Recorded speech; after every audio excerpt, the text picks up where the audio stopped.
अम्मी को जो है कांस्टेंट सुनना पड़ता था, लौंडिया है क्या कर लोगी। मतलब अगर मैं अपना ऑक्सफोर्ड विश्वविद्यालय की अगर मैं मार्कशीट भी लाऊं तो उसको फेंक के मारा जाए और कहा जाए कि लौंडिया है, लौंडा कुछ करे तो बात नहीं। बेटियां सिर्फ सुरक्षा मांगने के लिए नहीं, बेटी सुरक्षा दे भी सकती है। और ये बहुत मजबूती के साथ इस चीज का सिंबलिज्म है, इस चीज का प्रतीक है, इस चीज को दृढ़ता के साथ साबित करती है कि आज का भारत बदल रहा है, आज भारत की बेटी मजबूत है। नमस्कार, मैं इल्मा अफरोज आप सभी से ये कहना चाहती हूँ कि अगर मैं कुंदरखी में एक ग्रामीण क्षेत्र से आकर एक किसान की बेटी होकर जिंदगी में बड़ा सोचने की और उसके लिए पूरी मेहनत करने का बीड़ा उठा सकती हूँ, तो ये कुव्वत आप सभी में है। चाहे आप गांव के हो, चाहे देहात के हो, स्त्री हो, पुरुष हो, डिफरेंटली एबल्ड हो, आप जो भी हैं, अगर आप खुद में हिम्मत रखेंगे, हौसला रखेंगे, यकीनन आपकी मंजिल सिर्फ आपको आइडिया है कि आप कहाँ तक जा सकते हो। मैं 14 साल की थी जब मेरे पिता का देहांत हो गया था। उसके बाद मेरी अम्मी ने मुझे बड़ा किया, जिंदगी में ऊंचा सोचने की और ये मानने की, इस बात पे, खुद पे, अपने पोटेंशियल पे यकीन करने की हिम्मत मुझे अपनी अम्मी से मिली। और बच्चों की तरह जब मैं उन्हें देखती थी कि वो कोचिंग जाते थे, मोटी मोटी किताबें लेके इस तरीके का खर्चा करते थे मेडिकल और इंजीनियरिंग की पढ़ाई के लिए, और मैं अपने घर में पलंग पे मोमबत्ती के सहारे पढ़ रही होती थी, मेरे दिल में भी ये ख्वाहिश थी कि मैं उन बच्चों की तरह कोचिंग जाऊं या मेडिकल करके बड़ी डॉक्टर या इंजीनियर बन जाऊं। मगर उस वक्त घर में खाने के लिए हो जाए, यही एक बड़ी बात थी जो मेरे ख्याल से भारत के 80% किसानों के बच्चों को ग्रामीण क्षेत्रों में समस्याएं हैं, उसी तरीके की समस्या मेरे घर में भी थी। तो अम्मी अकेले मेरी परवरिश कर रही थी मेरे छोटे भाई की, और मैंने ये सोचा कि मेडिकल और इंजीनियरिंग का बुखार, इससे मैं अपनी मानसिकता को पीड़ित नहीं होने दूंगी। और मैंने दिल्ली विश्वविद्यालय के सेंट स्टीवंस कॉलेज में बीए में सीधा सीधा दाखिला लेने का निर्णय लिया। सेंट स्टीवंस कॉलेज के बाद मुझे विलायत जाने के लिए छात्रवृत्ति मिली। छात्रवृत्ति के पैसे वहां पढ़ने और वहां रहने के लिए थे, जाने के टिकट के लिए नहीं।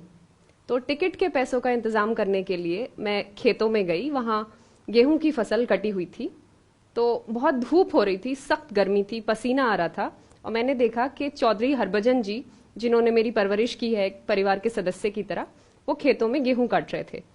तो मैंने उन्हें बताया कि दादा, मैं विलायत पढ़ने जा रही हूं और हवाई जहाज में उड़ के जाऊंगी। उस वक्त मैं पेरिस जा रही थी, Paris school of international affairs, यानी पेरिस अंतर्राष्ट्रीय विश्वविद्यालय, सियोंस पो। तो उन्होंने मुझसे पूछा कि बिटिया पढ़ लिख के क्या। मैंने कहा कि विलायत में पढ़ूंगी, फिर पढ़ लिख के वापस आऊंगी यहाँ पे आप सबके पास।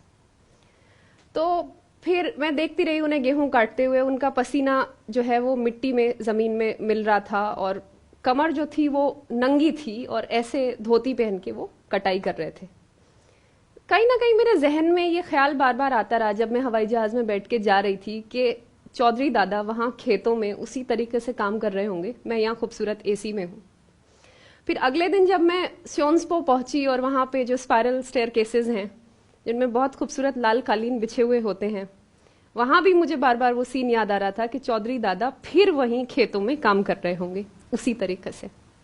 खैर, पेरिस से पढ़ने के बाद मुझको ऑक्सफोर्ड विश्वविद्यालय की स्कॉलरशिप मिल गई उसके कुछ समय बाद, और मैं ऑक्सफोर्ड विश्वविद्यालय चली गई। तो जब मैंने दुनिया देखी, मैंने देखा कितने कितने किस्म के अलग अलग रंगों के लोग हैं वहां, कैसी कैसी जबानें बोलते हैं, किस तरीके के बच्चे क्या स्टार्टअप्स में इंटरेस्टेड हैं, क्या दुनिया कितनी आगे है। इस चीज की गहन समझ मुझको ऑक्सफोर्ड विश्वविद्यालय ने दी।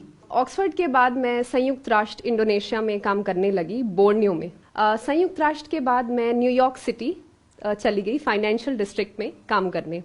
फाइनेंशियल डिस्ट्रिक्ट जो है वो एक बहुत ही अर्थव्यवस्था का एक बहुत अच्छा मैग्नेट की तरह काम करता है। और मेरा जो कमरा था वो 42वें माले पे था, वॉल स्ट्रीट जो एरिया है उसमें। तो 42वें माले पे, और जो उसकी जो दीवार थी वो शीशे की थी, और रात को टेम्परेचर -13 डिग्री हो रहा था और बर्फ पड़ रही थी। तो मैं अपने कमरे की खिड़की में खड़े होकर कॉफी पी रही थी, ऐसे मेरी उंगलियां ऐसे कॉफी के कप की तरफ थी, और नीचे अमेरिका की जो पीली टैक्सीज होती हैं वो जा रही थी, ऐसे मैं देख रही थी उन्हें, जैसे बिल्कुल माचिस की डिब्बियां होती हैं, और सामने एम्पायर स्टेट बिल्डिंग रंग बदल रही थी। तो उसमें इत्तेफाक से उस दिन वो लोग जो सेलिब्रेट कर रहे थे वो कई रंगों में उसको रखते हैं, तो उस दिन इत्तेफाक से वो रंग जो था वो केसरिया हरा था। तो मैं देख रही थी वो रंग बदलते हुए एम्पायर स्टेट बिल्डिंग को।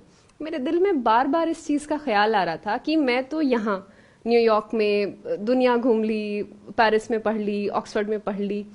चौधरी दादा और बाकी लोग जिन्होंने मुझे इस लायक बनाया कि मैं इन जगहों पे आ सकूं, अपने अंदर की प्रतिभा को रियलाइज कर सकूं, वो आज भी उसी गर्मी में बिना बत्ती पानी उन्हीं तमाम दिक्कतों के साथ वो जिंदगी जी रहे हैं। और मैंने डिसाइड किया कि अब मुझे वापस जाना है अपने मुल्क, अपने देश, उन्हीं लोगों के बीच जिनकी मैं बेटी हूं। अच्छा, क्या होता था कि जब भी कभी मैं ब्रेक्स में वापस आती थी, वेकेशंस में, तो मुझे देख के आम लोगों की आंखों में एक अजीब सी चमक होती थी। ऐसा लगता था जैसे सितारे चमक रहे हों आंखों में।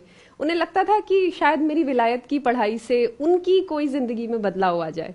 जैसे मान लो किसी का राशन कार्ड नहीं है, तो उनको लगता था कि मुझे देखेंगे तो शायद बिटिया विलायत से पढ़ के कुछ ऐसा करेगी कि उनकी जिंदगी में कोई बदलाव किसी किस्म का आ जाएगा। अम्मी को जो है कांस्टेंट सुनना पड़ता था, लौंडिया है क्या कर लोगी। मतलब अगर मैं अपना ऑक्सफोर्ड विश्वविद्यालय की अगर मैं मार्कशीट भी लाऊं तो उसको फेंक के मारा जाए और कहा जाए कि लौंडिया है, लौंडा कुछ करे तो बात भी। खैर, इस सोच के साथ मैंने फिर सिविल सेवा में आने का निर्णय लिया। तो इससे दो चीजें तो साफ हो गई कि बेटियां सिर्फ सुरक्षा मांगने के लिए नहीं, बेटी सुरक्षा दे भी सकती है। और ये बहुत मजबूती के साथ इस चीज का सिंबलिज्म है, इस चीज का प्रतीक है, इस चीज को दृढ़ता के साथ साबित करती है कि आज का भारत बदल रहा है। आज भारत की बेटी मजबूत है, भारत अपनी बेटियों को सुरक्षा देता है, बेटी सुरक्षा यहां देती है। और भारत में जिस तरीके की एनर्जी मैंने देखी है, हमारे युवा जो हमारी बहुत बड़ी, सबसे बड़ी, हमारी लोकतंत्र के साथ साथ जो हमारी सबसे बड़ी असेट हैं, आज हमारे युवा इतना अच्छा कर रहे हैं, उनके लिए इतनी अपॉर्चुनिटी है भारत में। जरूरत है हिम्मत की, हौसले की, मेहनत की और कभी भी हिम्मत ना हारने की। मुझे याद है जब मैं पढ़ाई कर रही होती थी बचपन में, तो वो बान का पलंग होता था, उस पर मैं बैठी हुई होती थी और केरोसिन जो है, जो मट्टी का तेल हम उसमें डालते थे, वो कई बार तेल खत्म हो जाता था तो मैं मोमबत्तियां लगा लेती थी। तो आज भी वो पलंग पे मोमबत्तियां जो है उनके निशान अभी भी बाकी हैं। और ये दुनिया मेरे ऑक्सफोर्ड विश्वविद्यालय के वुल्फसन कॉलेज के डाइनिंग हॉल में फॉर्मल डिनर नाइट से बहुत अलग है, बहुत मुख्तलिफ है। ऑक्सफोर्ड विश्वविद्यालय के, ऑक्सफोर्ड यूनियन के पर्पल टर्टल बार की सेटिंग से मेरी जिंदगी की कुंदरकी की सेटिंग बहुत अलग थी। क्योंकि जब मैं अम्मी को वहां से कॉल करती थी, अम्मी से पूछती थी, अम्मी इंसुलिन का इंजेक्शन आपने रेफ्रिजरेटर में रखा कि नहीं, तो बत्ती तो है नहीं, तो वो क्या करती थी, वो एक बाल्टी लेके उसमें बर्फ रख के इंसुलिन का इंजेक्शन लपेट के रख देती थी। मेरी जिंदगी विलायत की, विदेश की, मेरी हिंदुस्तान की जिंदगी से बहुत अलग। लेकिन अब मुझे लगता है कि यहां वापस आकर अपने मुल्क, अपने लोगों को गले लगाकर, अपने मुल्क की समस्या को समझकर कि मेरे देश में बेटी मजबूत है, बेटी सुरक्षा दे सकती है, बेटी आपके लिए है। टैक्स पेयर के पैसे ने अगर मुझे इतनी हिम्मत दी कि एक बिना बाप की बेटी खुद पे भरोसा करके जिंदगी में आगे बढ़ सके, तो फिर मैं देश का, ये देश मेरा और मैं देश की, और मैं पूरी ईमानदारी, पूरी मेहनत के साथ अपने देशवासियों की, देश के बच्चों की, बेटियों की, बुजुर्गों की सेवा करना चाहती हूँ। और मुझे लगता है कि शायद इसीलिए हम इंसान हैं। महात्मा गांधी ने कहा था कि सर्वोदय, जब कभी आप किसी दुविधा में फंस जाओ तो सबसे दरिद्र व्यक्ति का आपको ख्याल आना चाहिए, सबसे अंधेरे गांव में आखिरी व्यक्ति पंक्ति में खड़ा हुआ, और उस व्यक्ति के आंसू पोंछने की बात करो। सोचो कि तुम जो कर रहे हो, क्या तुम्हारे उस एक्शन से उस दरिद्र व्यक्ति की जिंदगी में कोई बदलाव आएगा। जब मैं अमेरिका से वापस आई, जब मैंने न्यूयॉर्क छोड़ा, मैंने भारतीय पुलिस सेवा ज्वाइन की, यकीनन मैं इस बात के लिए कन्विंस्ड हूं, मुझे यकीन है ऐसा कम से कम एक व्यक्ति जरूर होगा जिसकी आंखों में मुझे देख के जो चमक आती थी वो चमक बरकरार रहेगी और आंसू में पोंछ पाऊंगी। फिलहाल थैंक यू। और मैं बहुत खुश हूं कि मैं भारत वापस आई, और आप सभी को मेरा यही मैसेज है कि आप जो भी करें, आपका वोकेशन कोई भी हो सकता है, भले से वो सिविल सर्विस हो, भले से भारतीय पुलिस सेवा हो जो सचमुच बहुत अच्छा ऑप्शन है, भारतीय प्रशासनिक सेवा हो, भारतीय विदेश सेवा हो, या कुछ भी, चाहे आप कोई स्टार्टअप चला लें, एक चीज हमेशा आपके जहन में, आपका सेंटर में रहना चाहिए, वो है हमारे भारत की तरक्की। भारत जो है वसुदेव कुटुंबकम, पूरा विश्व हमारा परिवार है, परंतु इंडिया फर्स्ट। तो जो भी करें देश की तरक्की के लिए करें, और इसी सोच के साथ आप सभी को मेरा नमस्कार, धन्यवाद।